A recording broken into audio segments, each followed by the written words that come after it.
Hello everyone, welcome to AWS Learning in Plain English. Yesterday we have learned how to create a free AWS free tier account, right? So let's dig in more and we learn new concepts today.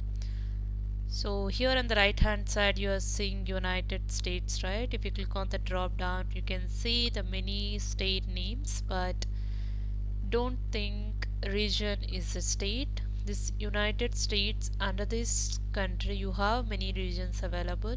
Under region you will be having many availability zones available.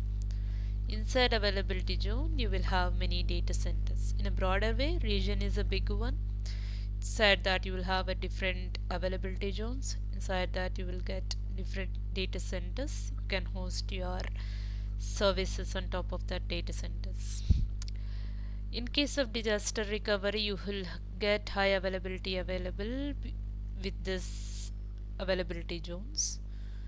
If you want your web application to have a high availability, you have to host your web application in different availability zones. If there is any data center failures, you can also have a backup created for your data, and then you will be restored in different availability zone or in a different data center. Okay, that's about regions and availability zones. Whenever you want to host an application, first fundamental concept is networking, right? So in AWS VPC is very basic concept, that is a virtual private cloud. This will give you a confined network to host your applications or your any of your data services or any of your web applications. VPC stands for virtual private cloud, and it is very easy to create a VPC. You just have to give a name inside a block. Let me give a project VPC as a name, and sample side a block. Just click create VPC. Okay, along with VPC you will get some ID to your VPC. Along with that, there are some other services has been created, routing table and network ACL, DHCP options. We'll talk more about these services in detail when you go along. Once after you create your VPC, you just add enable host names so that it will help giving the DNS names for your servers when you host any of the servers inside this VPC. Okay. You cannot host everything in a very large network. You have to segment this network so that the security and manageability is.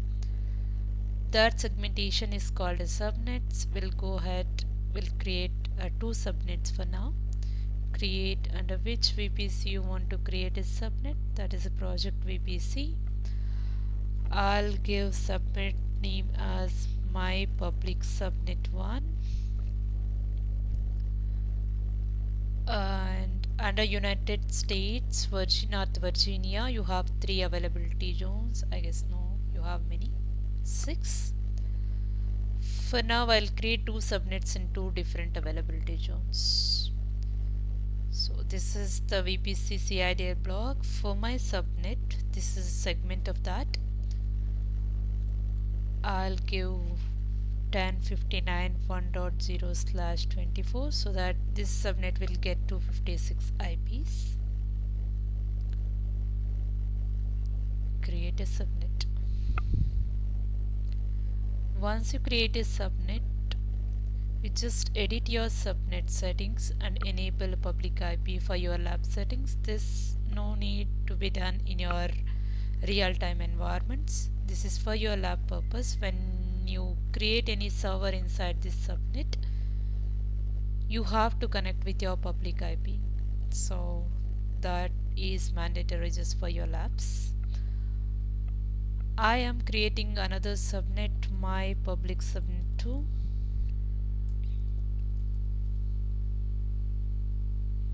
And I'll give a different availability zone this time, that is US East 1B. And when you try to give a same CIDR block it will not allow you to create that, because that is a fundamental network concept. It should be different CIDR block. If you try to create the same one, it will not allow you. So I'll give a 2.0, and this subnet also contains 256 IBs. Just like the previous one, I'll be adding public IP assignment for this subnet as well. Save. Okay, now you have a network created and you have segmented that network. When you create a VPC, you have seen something called as routing table, right? So this is the first one, is your routing table.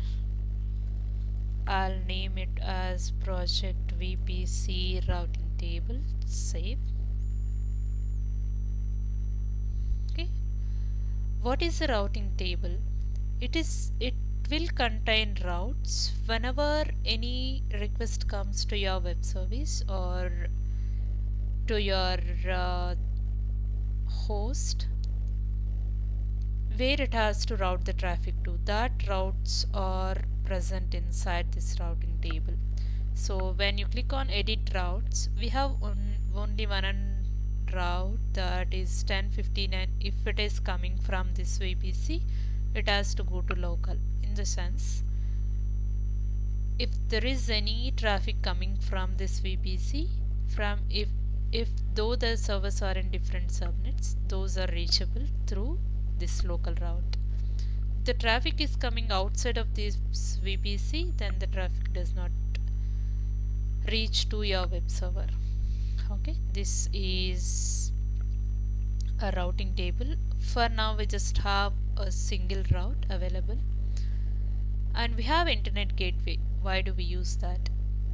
If we enter something like www.google.com or youtube.com, that request is coming over internet to your VPC. As I said, VPC is a confined network. You cannot go on hit directly. Anybody in the world cannot go on hit directly. That is confined only to your organization or your personal purpose. So how outside web requests come and hit your web server is what a question, right? So for that, IGW will help. IGW is Internet Gateway. It will act as a bridge to your VPC and your internet.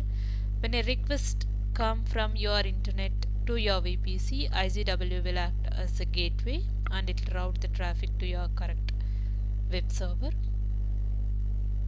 For that, we'll create one internet gateway and attach into a VPC. It is project IGW. I'll give name as this.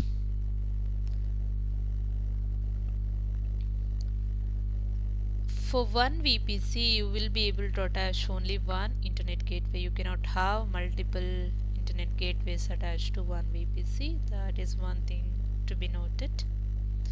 Okay, we have created IGW and attached to our project VPC. Now one more thing that we have to do is, here we are not having a route to internet gateway, right? So whenever the request comes, only it can route in between the subnets inside the VPC. If the request comes from outside the VPC, this route table will not be able to handle that. So we'll try to add a route for that. Click on add route under edit routes. Other than this network, if a request comes from any other network, so I'm giving it as 0.0.0.0/0 in the sense, other than this network, if request comes from any other network, route the traffic to internet gateway. Which internet gateway? That is project IGW internet gateway. Okay, we are good now. So far we have seen these four concepts. I'll try to host two virtual machines in these two subnets, and as I told, there is a communication happens within the network, like if servers are between the subnets are within the same VPC, then the communication happens inside the subnets through the local route that is available in the route table, right? So let me try to host two virtual machines inside this subnet 1 and subnet 2. Let's see if the communication happens or not. To host a virtual machine, we have a service called EC2, that is Elastic Compute Cloud. Just click on this EC2 and create an instance. Launch an instance. I'll just give name as project server 1, and let me take one Ubuntu and one Windows, or both Ubuntu, anything is fine. I'm selecting which OS version. Let me select 22 or 24, whichever is available for free tier.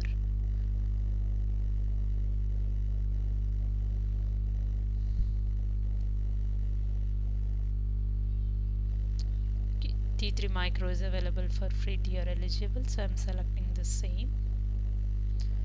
So in order to log into your machine, you required some kind of key pair, just like a username and password. To log into your Linux machines, you required a key pair. This is a secure way of authentication. Even for Windows, nowadays we are using a key pair authentication instead of password based authentication. Okay, let me go ahead and create a key pair now.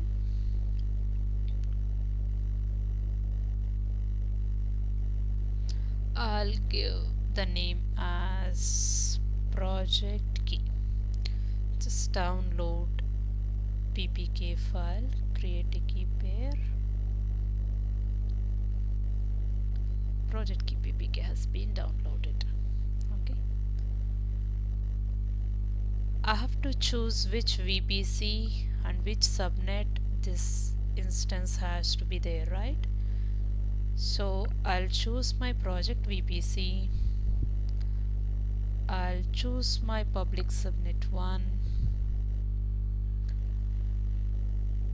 and I'll choose enable public IP assigned to this machine. We have to create one security group because I don't have one right now to be used for this.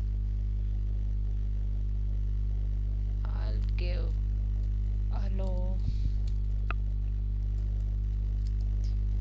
traffic.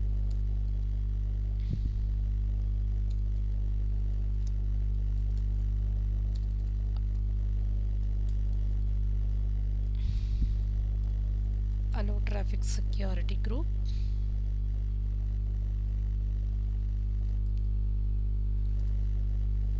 This will allow all traffic. In real-time environment, the security groups helps you to filter the traffic via port and the protocol, that the port ranges which you wanna allow, and even with the CIDR source ranges. For now, I'll say just allow all the traffic. For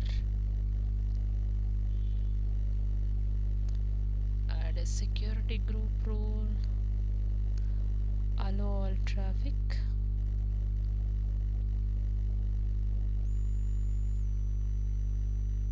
Okay, I've given security group name as allow traffic security group, and I've given some description. And for inbound, as I told, allow all the traffic. For this machine, I'll give IP address as 1059 1.100. That would be easy to remember, right? If you don't give public IP is also fine. It will take one of the public IP from your subnet range.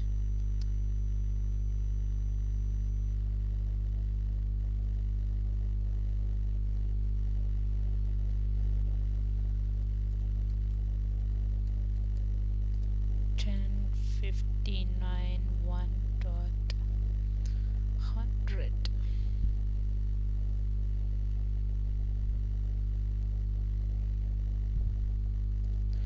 That's it. You can go ahead and create an instance. I forgot something here. Just type anywhere.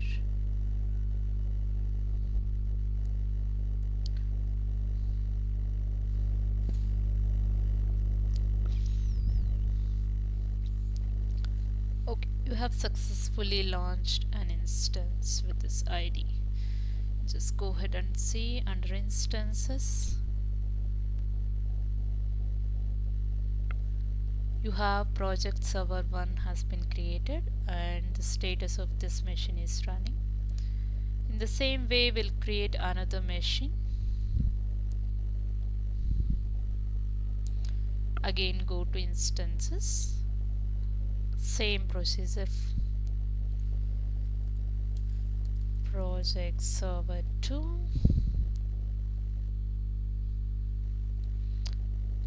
Okay, for our eyes, we'll take same Ubuntu machine again with 22.04.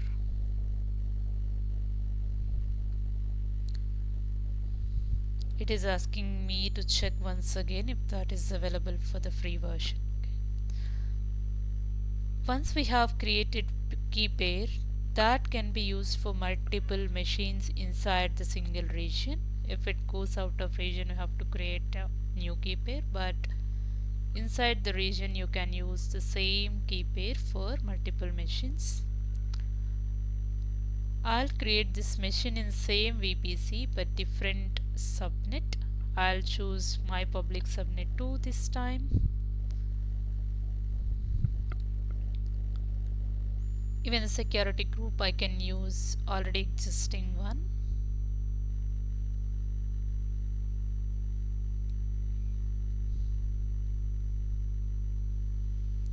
For this machine I'll give 10.59.2.100.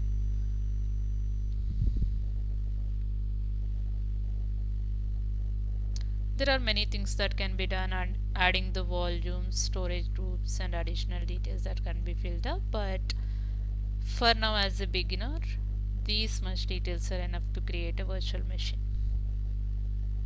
Okay. If you refresh the page, now you are seeing project server 1 and project server 2. Those two are in running state and those two are Ubuntu machines, and they are launched in different availability zones, East US 1A and East US 1B, and which key name they belong to and which security group that they are accessing is all the information that you could see here. Okay, and let me try to connect to these machines using the key that I have downloaded that, right? Let me open the tool called Putty.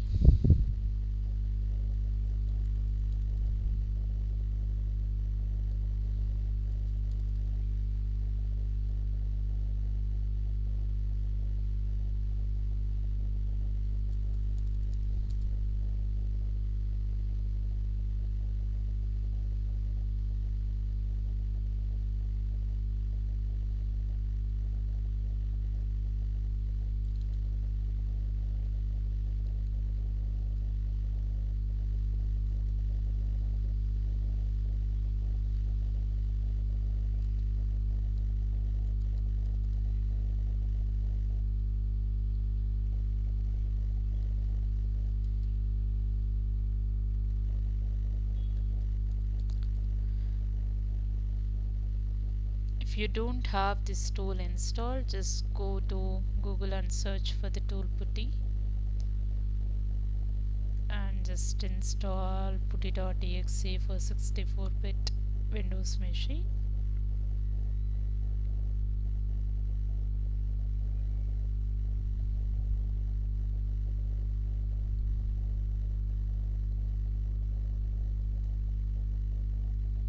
Okay.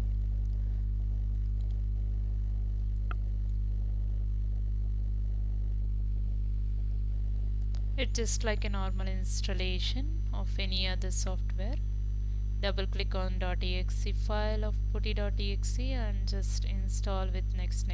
It will get installed.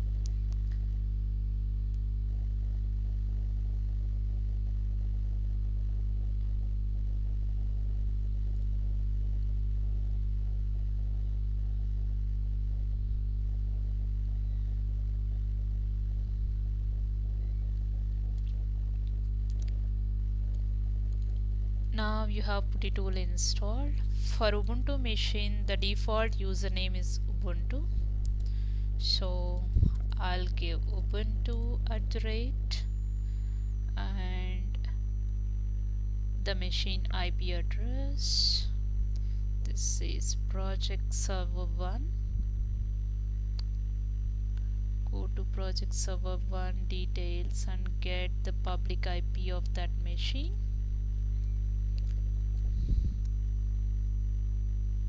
In SSH auth configuration credentials, browse and load the PPK file that you have downloaded. I am adding the project key.ppk that I have downloaded previously. I just click on open.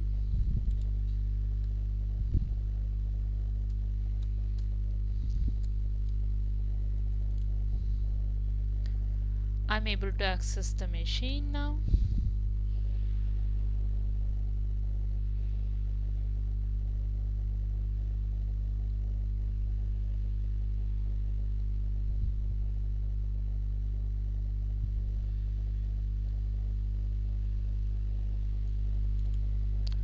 I hope you're also seeing the same page. Ubuntu @IP of 10.59.100. The page is accessible now. Let me try to log into other machine as well in the similar fashion. Go to your Putty configuration once again.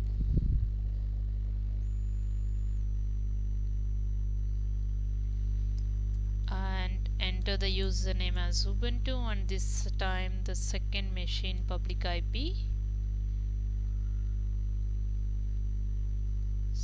Copy it and give Ubuntu @ the public IP of the machine will go as a host name, and go to the connections tab. Under that, SSH authentication credentials. Browse the credentials and choose your PPK file and click on open.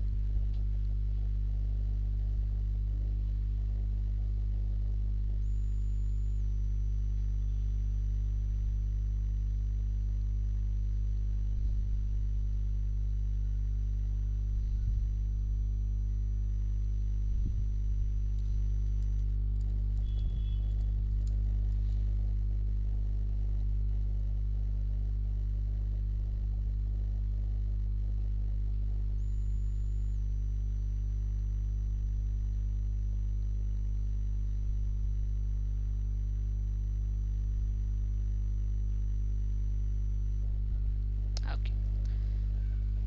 I hope you are also able to log in both the machines 1.100 and 2.100. Let us test the connectivity between two machines. Let me try to do a ping 10.59.2.100. You can see the traffic is going to other machine, and let me check the other way around. Ping 10.59.1.100. Yes, both are reachable one another because these two machines are hosted in a single VPC, though they are in different subnets. Through the local route, they will be able to communicate with each other. Thank you for watching. We'll discuss another topic tomorrow.